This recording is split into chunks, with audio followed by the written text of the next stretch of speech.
महोदय, हिंदी चिरकाल से ऐसी भाषा रही है जिसने शब्दों का उनके भिन्न देश अथवा भाषा में उद्गम होने के कारण बहिष्कार नहीं किया।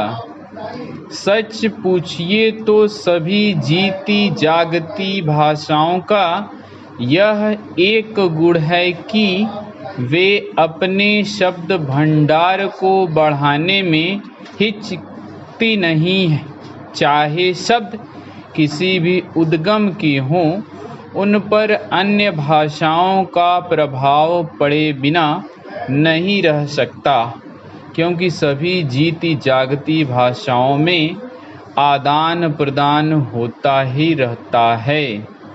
इसलिए जब हम हिंदी को भारत के लिए एक सार्वभौम भाषा बनाना चाहते हैं, तो प्रादेशिक भाषाओं के शब्दों और मुहावरों के लिए भी द्वार खुला रखना चाहिए। मैंने ऐसे कई लोगों के लेख देखे हैं जो हिंदी भाषी नहीं हैं और जिन्होंने हिंदी का अभ्यास राष्ट्रीय कामों के लिए ही किया है।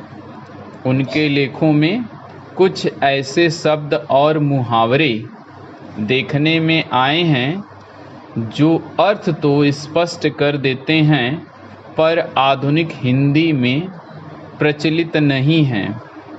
अन्य भाषा भाषी ऐसे शब्दों और मुहावरों को अक्सर व्यवहार में लाया करेंगे और हम हिंदी भाषियों को उनका स्वागत करना चाहिए, न कि बहिष्कार।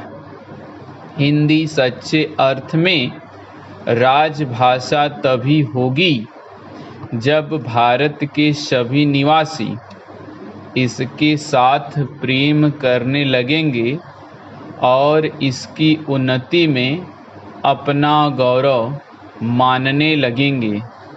यह भावना तभी उत्पन्न और परिपुष्ट हो सकती है जब वे यह समझने लगें कि हिंदी में कुछ उनकी भी अपनी देन है और हिंदी पर उनका भी कुछ अधिकार है।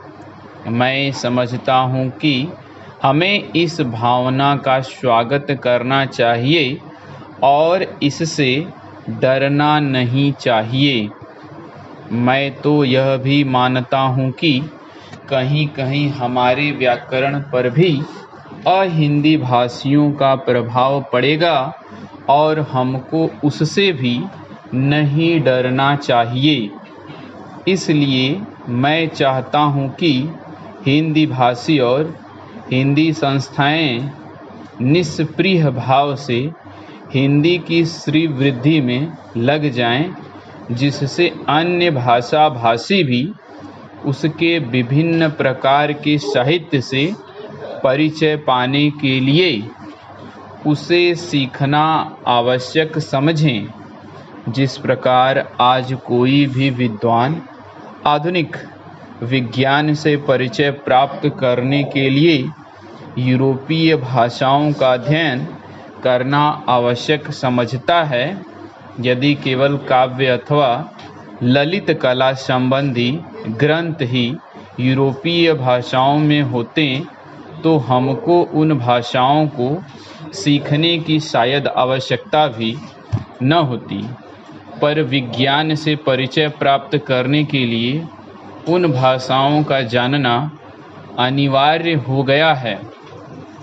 उसी प्रकार हिंदी भी इतनी समृद्ध होनी चाहिए कि आधुनिक विद्याओं को प्राप्त करने के लिए उसका जानना केवल पर्याप्त ही नहीं, आवश्यक भी हो जाए, तथा इस भाषा में मौलिक ग्रंथ भी लिखे जाएं, जिनको पढ़ने के लिए अहिंदी भाषियों के लिए हिंदी सीखना आवश्यक हो जाए।